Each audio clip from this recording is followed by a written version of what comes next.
maybe it'll go. Okay, there we go. So did you all get a chance to like read through the article this week at some point? Yep. Okay, awesome. So it's kind of a longer one in comparison to last week's, but obviously it was just about, I forget their names, but this lady was on a research team for Google, and they were trying to figure out what makes a perfect team, what helps them to be efficient and work well together and get a lot of work done. And does anyone remember like what specific conclusion they came to? They kind of didn't come to one, I feel like, but does anyone remember?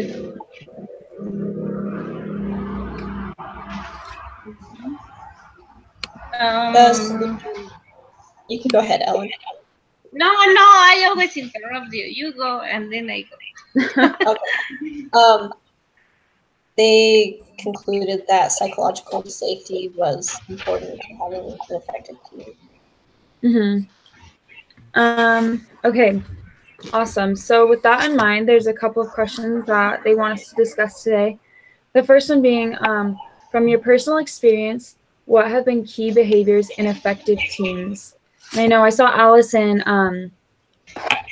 Who else did I see? I was just looking over at it.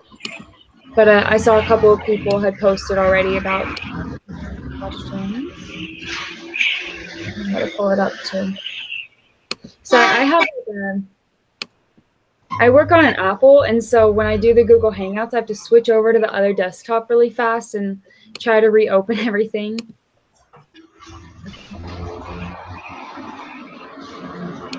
Here's the discussion.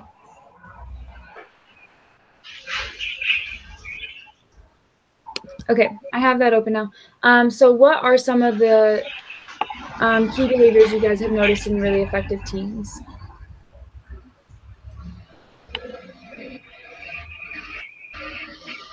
I'll go first. I think communication is key. I kind of wrote a little bit about that on my post, but I think you're effectively, or you work more effectively when you're able to communicate your thoughts clearly, and when there's time for people to listen and time for people to give comments. And I think as a team, you're able to get more done because everyone has clear expectations, and if there's questions, those are being able to be communicated through the team, through managers or whatever the situation may be.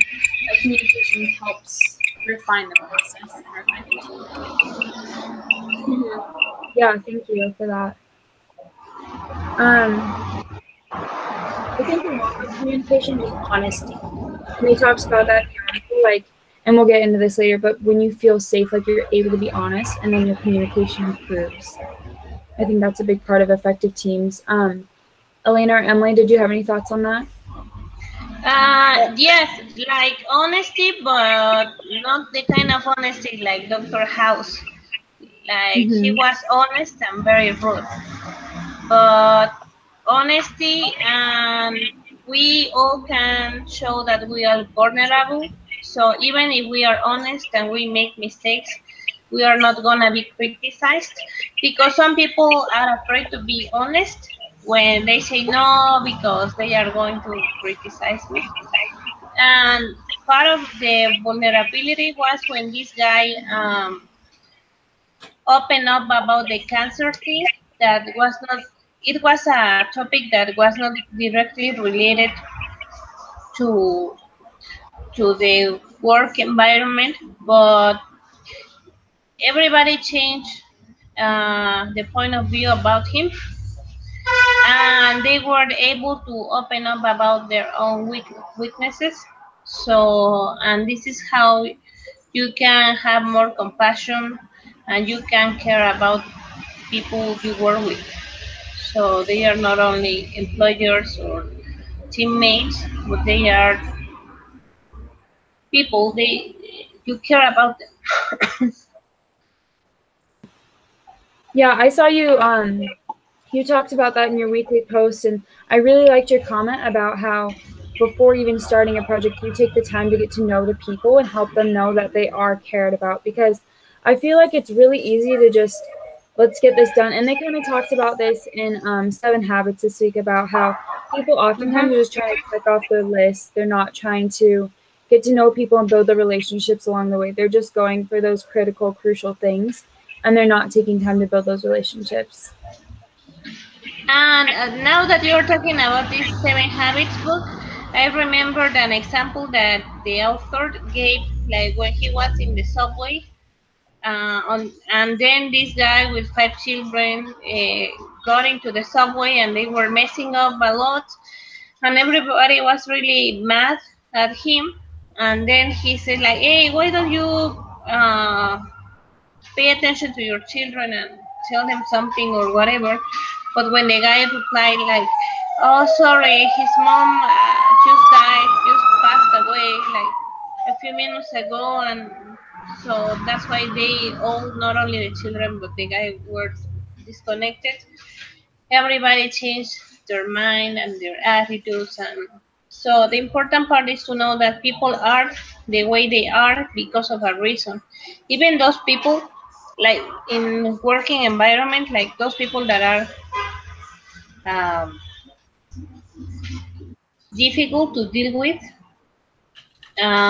they have a reason why. Maybe they were mistreated or childhood, whatever traumas, but if you take time to find out what happened with them, they always have a reason why. They sometimes protect themselves. Yeah. I think another big thing with communication is, and again, this pops up later in a question, but they talked about how it's important to share your stories, like you're saying, how you don't always know what's going on. But I think that that just helps, like you said, connect people, but also those stories help bring things to the table. Like, because I had this experience, I know how to solve this problem, or I have an idea. And same with everyone else in the group. Everyone has their own personal experiences that bring a lot of different ideas and solutions to the table. And I think that's a huge part of communication, because if you weren't willing to share that, you might just be stuck in the same rut. The problem's never going to be solved. Oh yeah, yeah, that's important. Yeah, I agree with that. Another part of that, besides like listening to each other's backgrounds and being able to tell their stories, is listening to everyone in the group, no matter like how, like if they're the group leader or if you feel like they're not very smart or they're not very competent in this area that you're talking about, being able to hear from everybody's solutions and what they're thinking or feeling will be able to, you can create solutions that are maybe more creative than what you originally thought or what the team had originally planned. So it's good to hear everybody's ideas and listen and make sure that they feel like they're heard and their ideas are being put into the solution somehow. Yeah, thank you. And another ahead, comment is like, I've noticed that people behave the way you treat them. If they are always told that they are slow or not very smart or whatever, they behave like that. But some people that are shy, they are shy because they think they are not very smart, but when you listen to their ideas, they are very brilliant. So when you start showing them that they are brilliant, they start coming up with more good ideas. So I think self-perception is sometimes different, or sometimes is dependent on what other people think about you or how they make you feel. Yeah, thank you for that. Did anyone else have any other thoughts before we move on to the next section? Okay. So the next question I have for you all is, what do group norms have to do with effective team building? I did have a thought on this one. I saw on Ellen's post that, let me pull it up really fast. She said, because I loved it, I just read it, and she talked about how group norms help to create a neutral environment. And I thought that was really great because before, when I was thinking about it, it was just, oh, this is just we kind of do, you know, there's no real purpose to it. But you talked about how it's a neutral environment that everyone can be comfortable in. And that's so true and so important because, you know, you never, ever, hardly ever get to pick your own groups in life, whether it's in work or in callings or in school. And I'm sure there's plenty of things that all of us like have not in common, very dissimilar, you know. But because we all come together for a common goal and purpose, we create this neutral environment that all of us feel comfortable in and feel like that we can kind of excel and come up with good ideas. And I think that's really important, and I really liked your comment about that. Thank you. Does anyone else have any questions or comments maybe on what group norms have to do with team building, or kind of like what our group norms help us with? Anything about that? Yeah, I have a comment.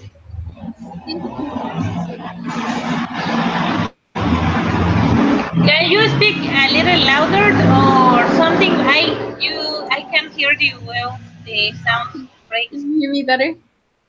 Yeah, there. Okay, I'll stay a little bit closer to my computer. So I was gonna say I think it's really important to what's my thought? What do you say?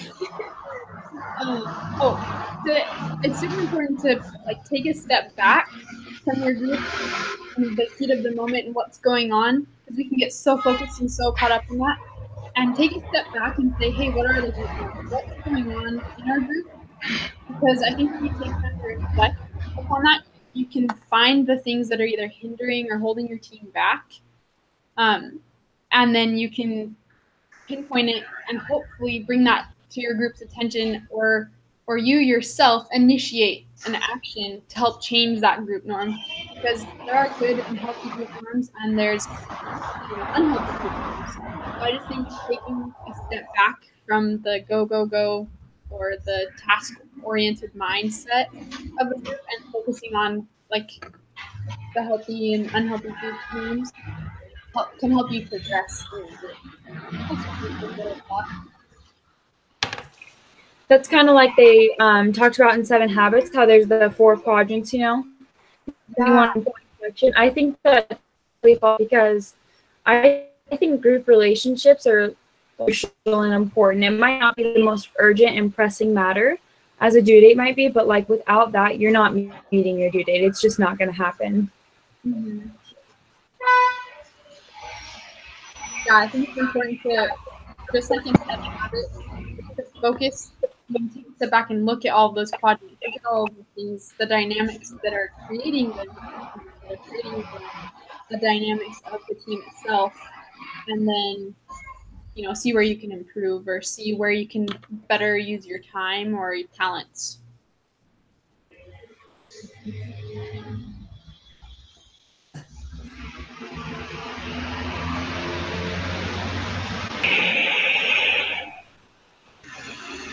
Ellen or Emily, did you have any thoughts on that? No, not on the group norms section. Okay. This is the opportunity to complain if you need to. Well, not to complain, but to suggest something.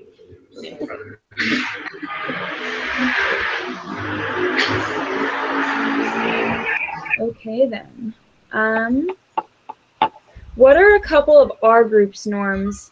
Whether they might be, I mean, I know this is only our 2nd time meeting. It's kind of a hard question to answer. But what would you say are our group norms, healthy or unhealthy? And if they are unhealthy, like what could we do to better improve ourselves so that we have more of an effective group throughout our semester? I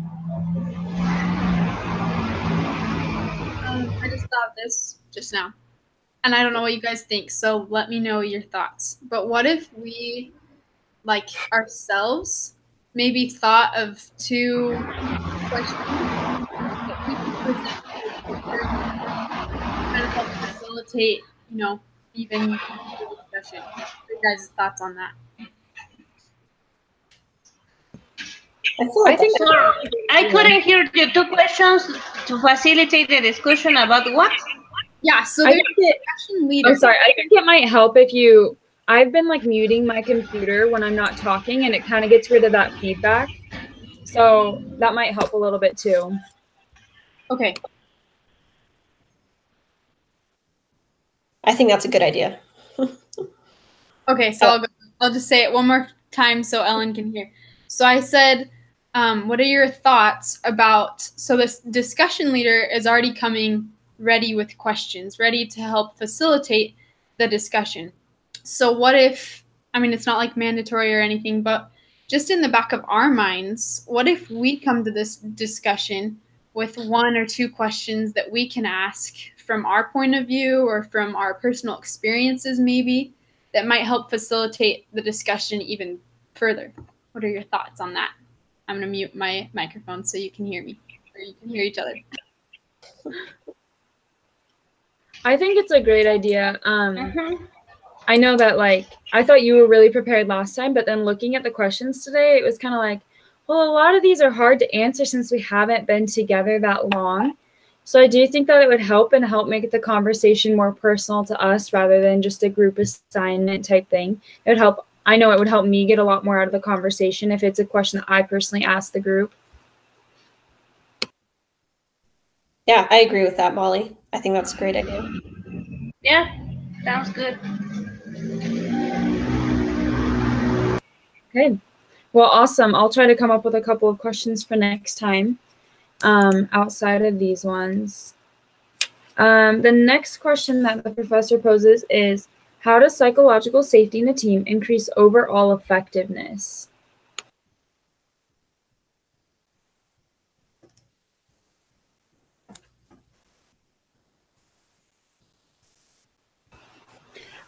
I think it's easier for a team to be willing to work with one another, but also comfortable working with one another when you feel safe. I know it can be really awkward when you kind of step into a group for the first time, you don't know anybody, and it's, you know, like you have an idea, but you don't want to say it because it might sound dumb out loud or something. So I think that it's definitely important because it's what creates a good, healthy work environment that actually is able to get things done. I know that when you compare those, excuse me, when you compare those two groups side by side, like we've all worked on that kind of inefficient one and then the one that does really well, I've always noticed that, you know, we are sharing more. We all feel comfortable and safe with one another, even if we don't really know each other.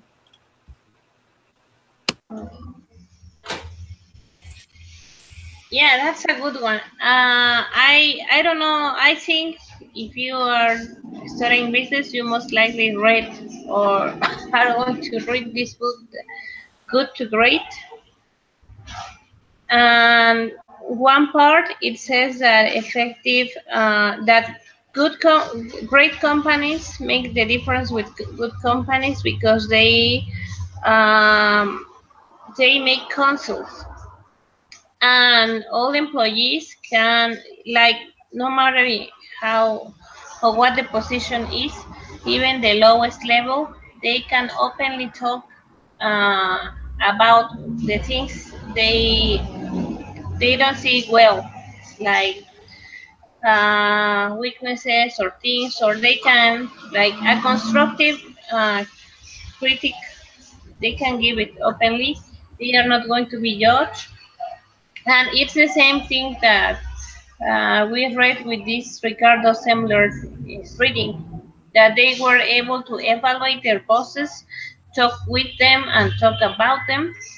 And I think that's how organizations can start working on their weaknesses when they are shown. Because if how can, it's like alcoholic people, how are they gonna recover if they deny the problem? So this happens with organizations. That's why psychological safety is not only good for individuals but for the organization. So because any organization is made by individuals. If you don't let them express themselves, you can correct your flaws as an organization.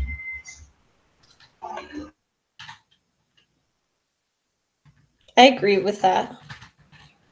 I think her call just dropped. Yeah, it did. Well, hopefully she can get back in. Yeah. Well, I agree with what she said. I think it makes a big difference when you know that your ideas can be heard and that other people care. So, like, knowing that what you say and what you do matters increases your ability to want to do things and to be able to help a team. So, just knowing that your contribution is important and like being able to see the difference that it makes in the team or in the company, then that can make you want to work harder on your team and to be able to come together as a team and communicate openly. Yeah, that's a great point. That I think there was a part in the Google article that they spoke about that where because Google is such a huge company, you know, it's like, what are we really doing? And I think that that was one of the things they changed is they were starting to tell their teams, like, this is what you're doing and this is how it's affecting. And I think they did see a huge increase in that. That's a really good point, because it's like, what's the point of working towards something if it's like you don't know what you're working towards, you know? Mm-hmm. It's kind of pointless. Exactly.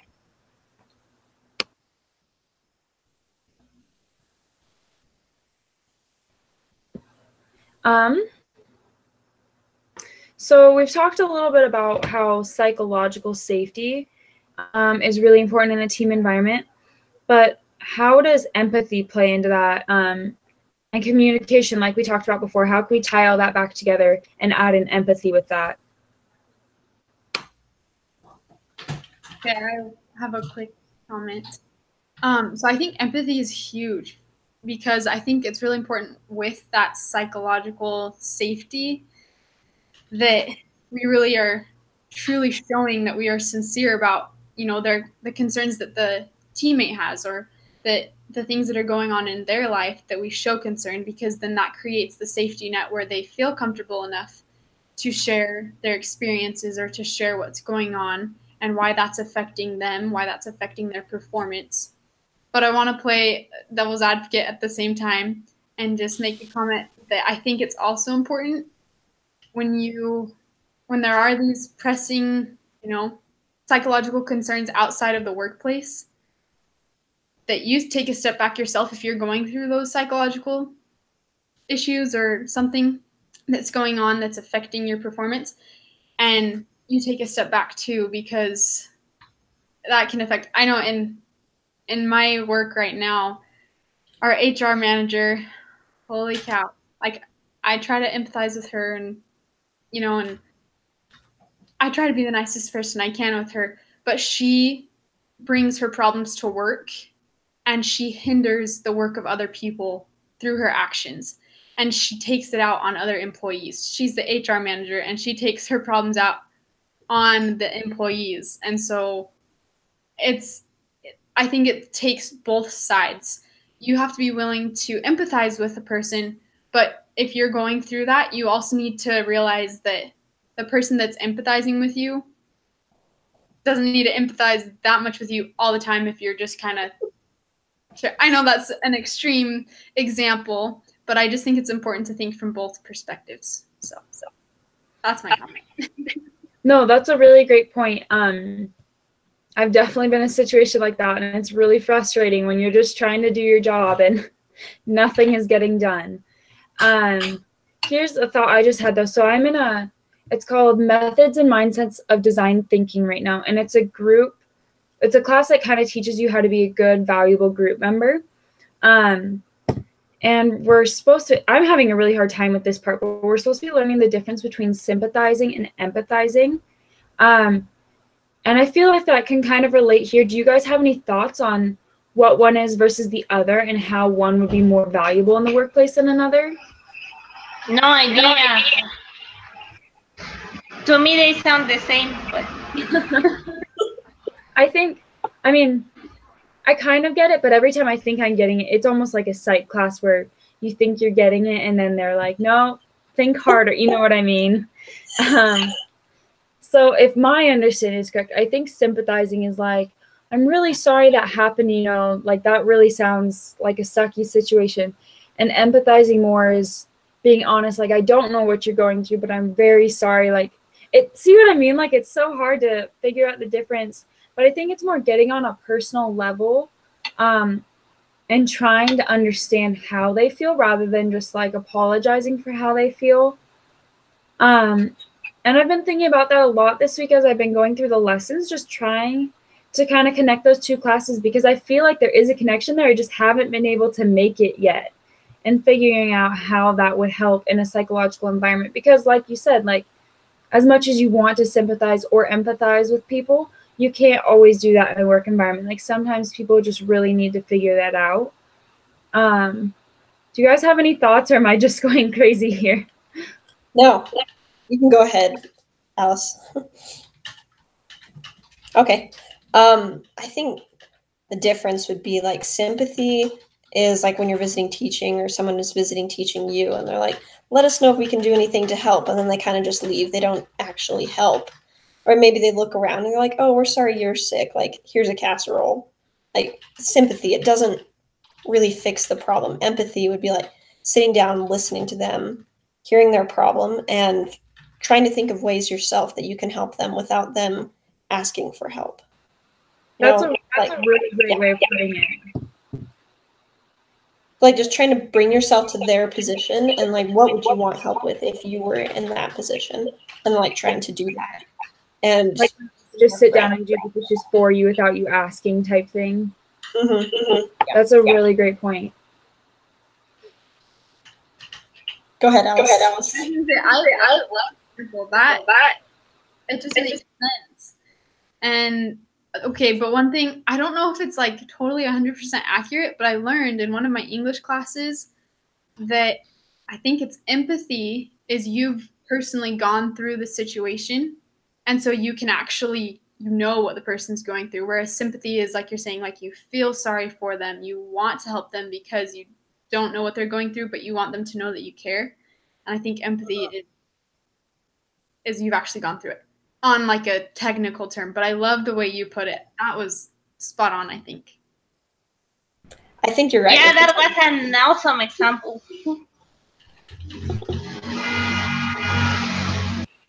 Yeah, I think that, okay, I'm like getting a little bit more. This is good. It's helping my other classes, so thank you guys. But I really think that that can go a long ways with the psychological safety, because like the article saying, everyone wants to feel understood and everyone wants to feel welcome in their work environment. They don't want to just like check their personality at the door and go sit at their desk for 8 hours a day, you know. Everyone wants to be able to discuss those things. But then I think, like you said, kind of the devil's advocate, sometimes you might be going through something, but you almost, and this might sound weird, but you have to empathize with others and not overshare. Like your HR manager, like, she has to understand that that really, as much as she wants to feel loved and she might be able to express that in some way where she can receive it, sometimes she's just damaging her work environment a little bit, and you have to empathize with the other people and just, you know, shut it down or find the right time or the right way to say it so that you're not hindering that environment and taking out the purpose, because you're not going to reach your goals that way if you're just distracting from everything. Yeah, I agree with that. Like, leave your work problems at work and leave your home problems at home. Like, you should be able to at least mention them so people know what you're going through, but don't like rant about it and take it out on other people. Like, it's not your fault, like their fault. If you're going through like a divorce or a sickness or something, and you're like family at home, it's not their fault that you might have problems at work. Like, you don't need to affect the other side of your life with the problems like bleeding over. So like, you should mention it so people understand like why you're behaving a certain way or suggesting certain things, but I wouldn't let that change like your performance at work or at home. Yeah, and that we can confuse that with blackmailing, like, oh, don't do this or do that just because I am feeling this or I am feeling that. So it is important to share them, but not in a deep, very everyday way in every action, like Alice's manager. She's like,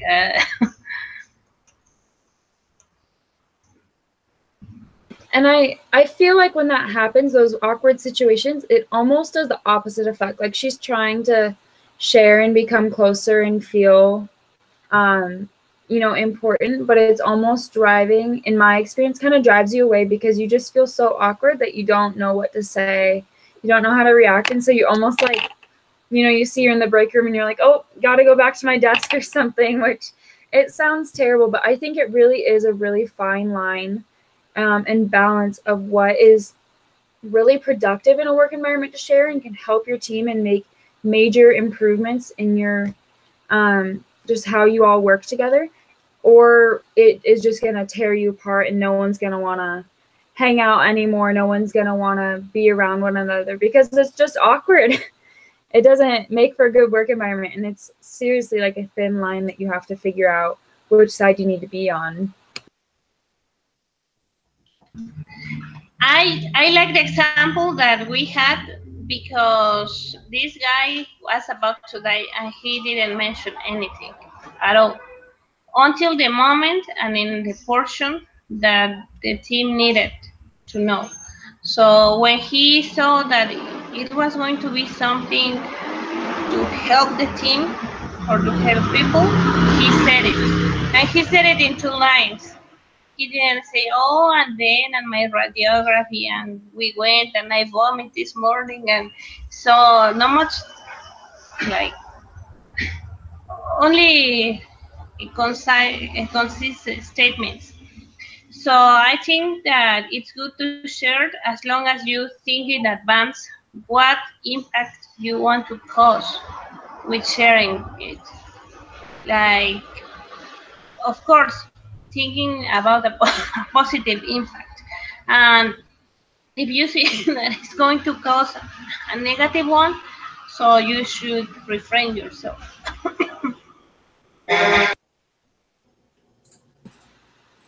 Yeah, that's a great point.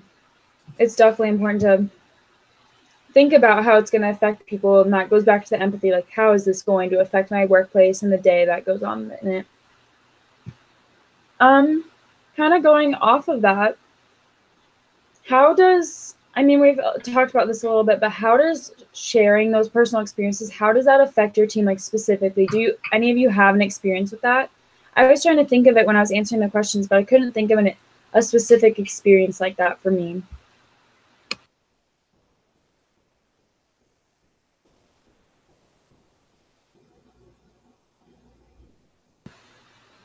It's okay if you don't. Like, I think a lot of us haven't really been in that situation yet, hopefully, where we've had to share something traumatic, good or bad.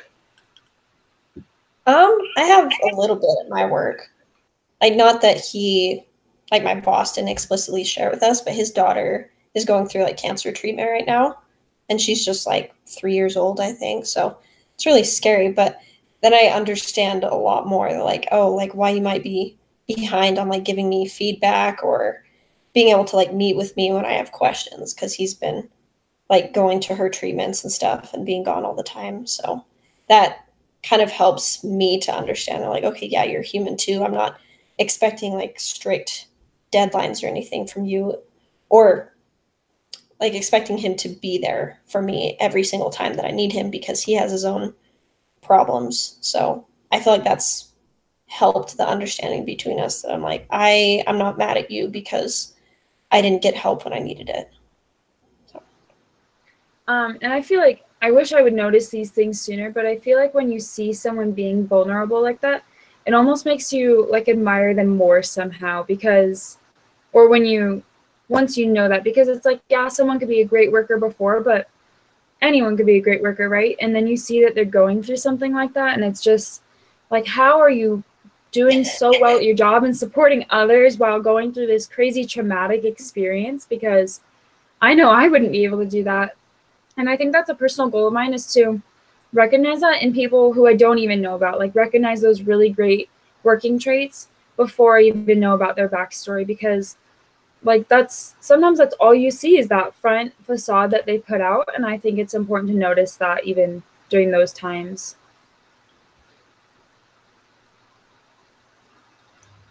I like the phrase that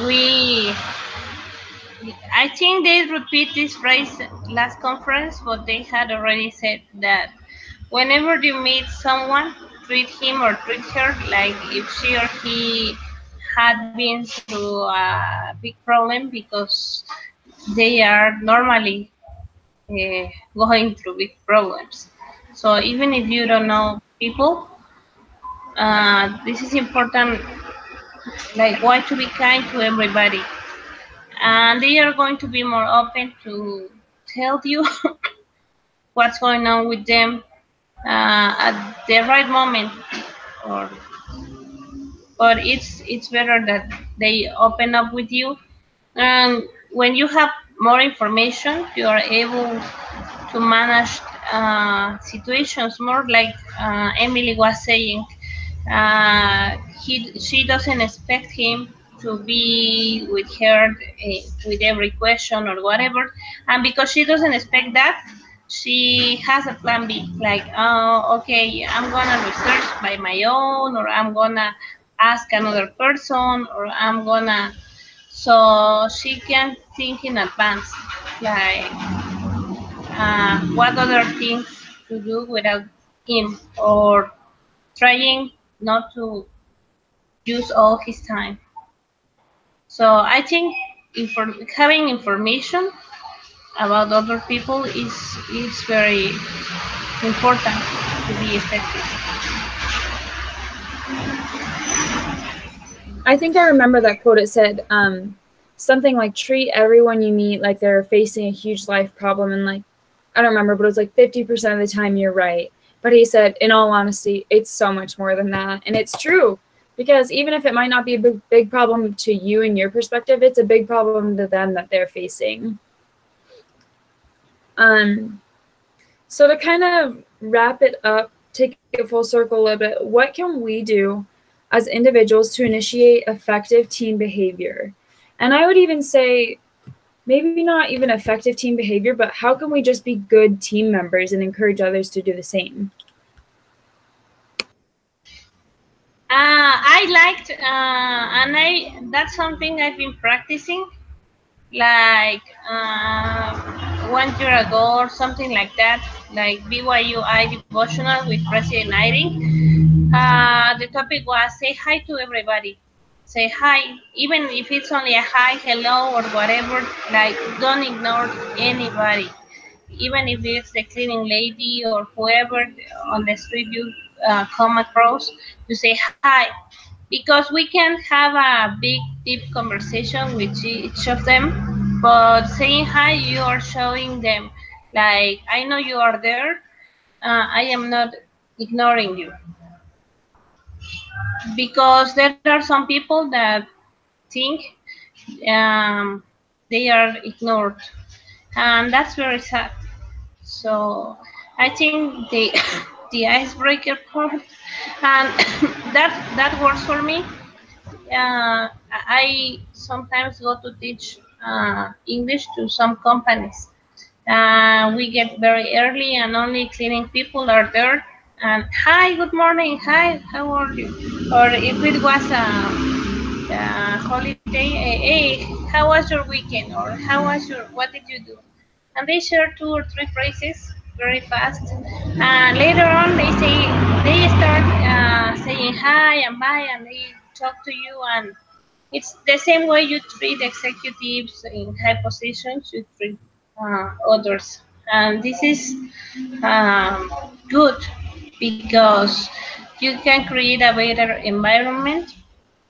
And besides that, they have helped me a lot with many things. Like, it was not my first intention, but sometimes, like, oh, the door is closed. Like, I wanted to go to the bathroom, but the door is closed. Like, oops. And, oh, let me help you. I'm going to get the keys and whatever. So it was not, I didn't treat them like that, thinking in advance, like, oh, she can help me or nothing. But this is how it works for me.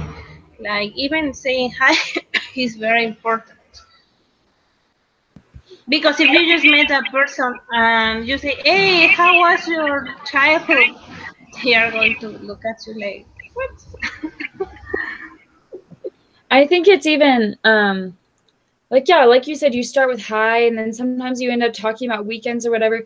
But I think not only does it make people feel seen and appreciated, which is so important, but it makes them feel like, you know, someone noticed me, like I want to do something good for them too. So for example, the company I worked for this summer, it's super open. No one has an office, not even the CEO. Everyone just has kind of open pod style desks. And there was quite a few different times where I'd just be sitting there working on everything, and the CEO would just come in and, hey, Molly, how's it going? You know, like, is there anything I can do to help you with today, just to take a little bit off your plate? And I'm just a summer intern, you know, like, he's the CEO. He does not need to help me. But I just feel like even doing something like that, whether you're just a lower working employee or the CEO of the company, it makes people feel like they want to work hard. They want to produce something good because they're seen, like they know that what they do makes a difference and someone is noticing that. Oh, I like what you said, and especially because he called you, or she, I don't know, by your name. Like, that's also very important. If you always call people like, oh, the guy in red, or oh, my team, or whatever, but when you call people by their name in a very personal way, that changes everything. Even when we read the first vision, Joseph Smith describes, he calling me by my name said, listen to him, or whatever. So it's like, oh, he that is very important knows my name. And I think it's a big deal that, I mean, obviously our Heavenly Father knows us personally. And I think we can kind of take a cue from that. No, you're not going to know the person on the street, you know. But if it's someone that you're working with every single day, take the time to get to know them and encourage them. I know that made a big difference when people would come in and say, so you're Molly, right? You're from BYU, Idaho. That's right. You're a first intern from there or something. And it just made me feel important. Like, not only did they know my name, they knew my school, like they were trying to relate with me. And like you said, like someone who really shouldn't have time for me knows a little bit about me. It makes you feel important and like you're appreciated. Yeah, I agree with that. Like, serve others at work or in your team and show them that you care. Like, get to know their backstory and try and remember like who they are and what they've gone through, so you can like get to know them and become their friend. Really, that's the best thing, is like to be working with friends, whether it's your boss or your coworkers. Is that when you're friends that you can talk to each other and be open, and then that kind of like helps the entire dynamic of the group culture or the group norms, I guess, that once you're friends, then that opens the doors to like everything else working out well. That's a really good like point. I just love that, you know, you're really genuinely trying to get to know you, and especially like Molly, how you were saying they came to you like, you know, on their own time and wanted to get to know you. I just wanted to say, like, from my personal experience, because I'm currently working full time and doing school, but so I've noticed, because I work in the accounting department and I take care of payroll and stuff, so I have people coming to me all the time, and like from every employee pretty much, and I have their managers coming to me, and I used to get so overwhelmed when I first started working there like a year ago, and I was like, I have no clue how I'm going to help all these people and get it all done. And I literally was just stressing myself out. So then I started, you know, thinking outside of myself, like, okay, how can I be more help? I have all these people who need all these things taken care of, but how can I be even more, go a step further and be more helpful? And it started with me taking that paradigm shift, and I've just as we've been studying 7 habits, I've just kind of been reaffirmed that this is what I should be doing. So I think it's important as a team member to never turn down an opportunity to help other people. And so I've kind of developed the mentality of, I want to help each employee. I want to give them my time, even if I'm in the middle of trying to get payroll. It's 4:50, and I have to get payroll done by 5. And I have 6 employees coming into me that need all these things done before 5. And to really take the time to help them to help take care of their concern. But I've even learned even further, especially with 7 Habits and studying that and these case studies, that I can't just say, no, I can't help you right now. I've learned to kind of divert it. And I think it's a good part of a team member to not just say, no, I can't help you, but to divert it and say, hey, I'd love to take care of that. But I have these other things. So I'm going to write that down and put it on my list. And I will make sure to take care of it. And I don't remember what the quote was from 7 Habits, and I don't remember what chapter it was. I don't know if you guys remember. He was saying how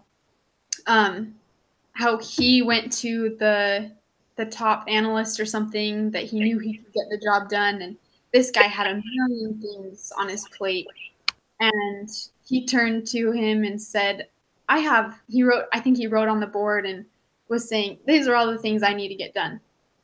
I want you to choose which one I'm going to drop in order to help you.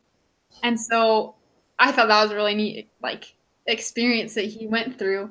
But letting people know that they're still important and letting them know you want to help them, but still giving them a timeline. Like, I'm going to help you. I want to get it done, but this has to come first, or, at least letting them know that they're important. So yeah, I think that's an important part. I thought that was really great too, that example, because it's like, not only are you helping yourself, but you're teaching others at the same time. And obviously, he learned from that. He took it away and shared it with the world. 7 Habits is an extremely famous book. And a lot of people are adopting that kind of principle.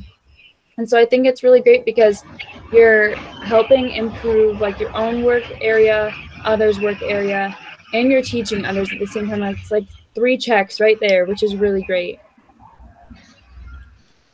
And what you said reminded me, President Monson, that he was loved by millions and a very public person, but most of them had individual experiences with him. So the way he individually attended to every widow and every person, so he was a master making people, not making people, making individuals feel important, like helping the most he could, but one by one. So I think that's the way Jesus Christ does it also. Like not only he did it in scriptures as we read, but he does it with us, individually, but massive at the same time. I think this was kind of a great conversation. Oh, sorry, go ahead.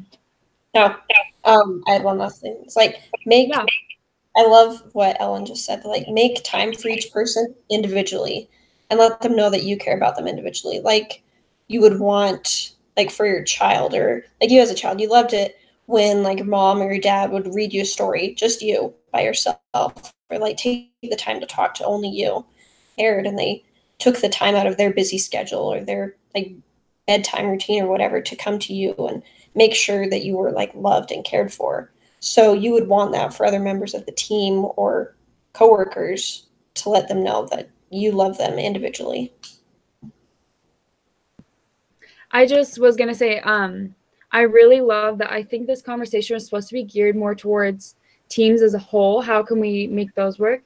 And we kind of took it and made our own of how can we help each person in our office, each person we come in contact with throughout the day. And I really enjoyed the conversation. I'm excited to see which questions we come up with next week, and kind of shifted our own way again. So yeah, that was my thought. So were there any, I think we kind of covered all the questions that were posed for us. Does anyone else have any thoughts or questions before we sign off?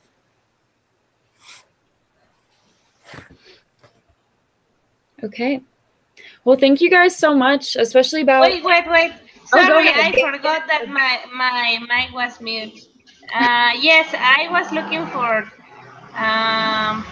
what you were like, what we were talking about. I just it reminded me this Mormon message. Um, so I'm gonna send you the link. I bet you had already watched it, but I never get tired of watching those. So I already sent it on the text box chat. I don't know if you can see it. I see it. Okay, so you can watch it later, no problem. But yeah. What was it again? I forgot I was muted too. Maybe we can all kind of watch it and start off our conversation next time with just a couple of thoughts on this video, just to wrap up this conversation as a whole. I'll write that down so I don't forget. Okay, thanks for sharing that, Ellen. My pleasure. Okay, well, thank you all so much for your thoughts, especially on that empathy. I'm gonna understand class a whole lot better tomorrow. Yeah, any other last minute thoughts? Okay. Well, thank you guys so much. Who's leading next week's discussion? I think I am. Okay, awesome. Make sure I watch that video and everyone come with maybe just one or two questions that we had about the reading that could provoke a couple thoughts. And yeah, thank you guys. Thank you. Okay, Thanks. bye. See you. Bye. Have a nice